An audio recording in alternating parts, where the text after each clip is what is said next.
Halo Telovers, kamu pasti udah tahu kalau otomotif adalah industri besar yang berkembang sangat cepat.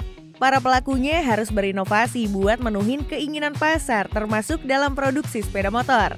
Kalau dulu pasar otomotif tanah air dirajai oleh motor manual, sekarang pasarnya dikuasain oleh motor matic. Tapi tahu nggak sih, meski pasar otomotif tanah air terbilang besar, nggak semua motor yang ada di pasaran berhasil narik minat konsumen. Gak cuma perusahaan kecil, bahkan perusahaan kayak Yamaha dan Honda pun punya produk yang sepi pembeli. Nah, karena penjualan yang gak sesuai harapan dan karena kos yang terus melambung tinggi, sejumlah perusahaan sepeda motor akhirnya menyerah dan angkat kaki dari tanah air. Sedih banget ya? Apa aja sih perusahaan yang dimaksud? Langsung aja kita bahas yuk. Inilah 3 perusahaan sepeda motor yang gulung tikar di Indonesia.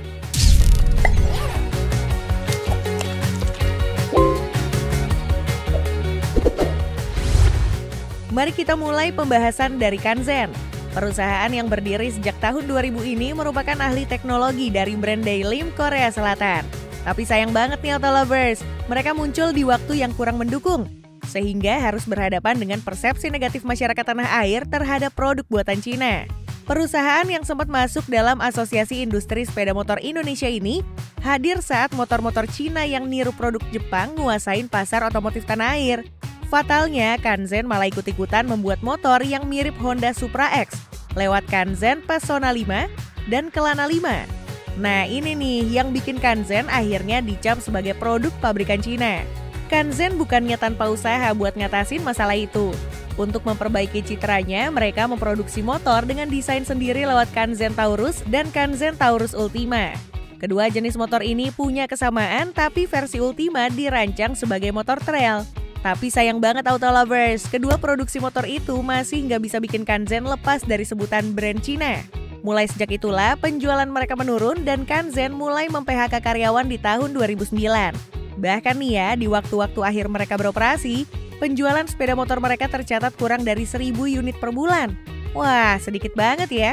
Kanzen akhirnya gulung tikar di tanah air pada tahun 2010.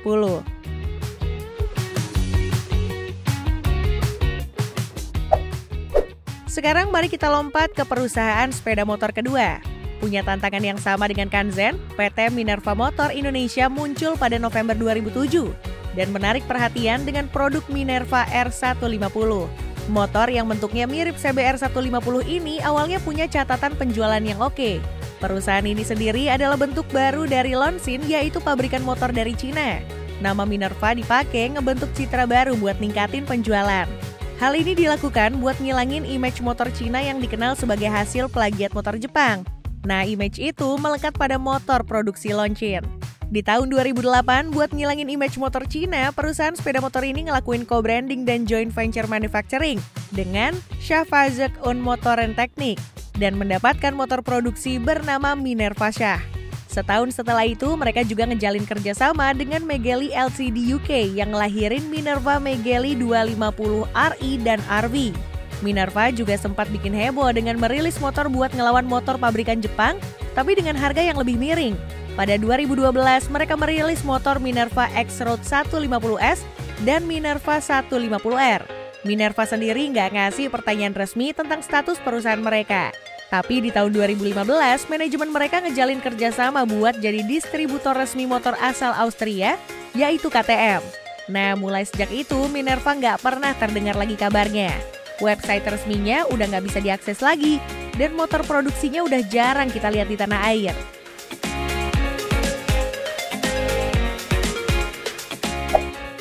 Setelah Kanzen dan Minerva, di daftar terakhir ada Bajaj Auto. Perusahaan ini mendobrak pasar otomotif Indonesia di tahun 2006. Awalnya mereka ngeluarin motor Pulsar 180cc. Kehadiran motor ini menarik perhatian industri roda 2 tanah air yang saat itu masih didominasi oleh motor batangan kayak Megapro dan Scorpio. Kalau mau dibilang sih, inovasi Bajaj termasuk canggih di masa itu. Salah satu kecanggihannya yaitu punya lampu sen yang bisa otomatis mati kalau stang motor dilurusin. Saklar yang dilengkapi dengan lampu, dan pemakaian 2 busi untuk 1 mesin. Wah, pengen test drive langsung ya? Setelah sukses dengan Pulsar 180, Bajaj ngeluarin Pulsar 200. Berbeda dengan yang pertama, produk ini punya swing arm yang lebih gede dan dilengkapi dengan oil cooler. Nggak sampai di situ aja Auto Lovers, Bajaj ngelengkapin produknya dengan motor bermesin lebih kecil dan ngeluncurin Pulsar 135. Kelebihan motor ini, dia ngabisin bahan bakar yang lebih irit dan punya tenaga yang lebih gede. Setahun setelah itu, Pulsar 220F menyusul masuk ke tanah air. Selama beroperasi di Indonesia, Bajaj Auto cuman ngeluarin 6 model sepeda motor. Meski jadi salah satu produsen roda 2 terbesar di dunia, perusahaan pabrikan asal India ini dikabarkan ngelakuin 3 kesalahan besar, mulai dari sales, servis, dan spare part. Bengkel resmi yang sedikit, pelayanan yang kurang memuaskan, dan yang paling parah, spare partnya sulit didapetin. Dengan masalah kayak gitu, penggemar produk Bajaj Auto di tanah air pelan-pelan mulai sepi, dan penjualannya otomatis menurun. Dan akhirnya di tahun 2013, Bajaj Auto resmi angkat kaki dari Indonesia. Eits, sebelum benar-benar pergi, Bajaj Auto ngeluarin satu rencana pamungkas buat bertahan di tanah air.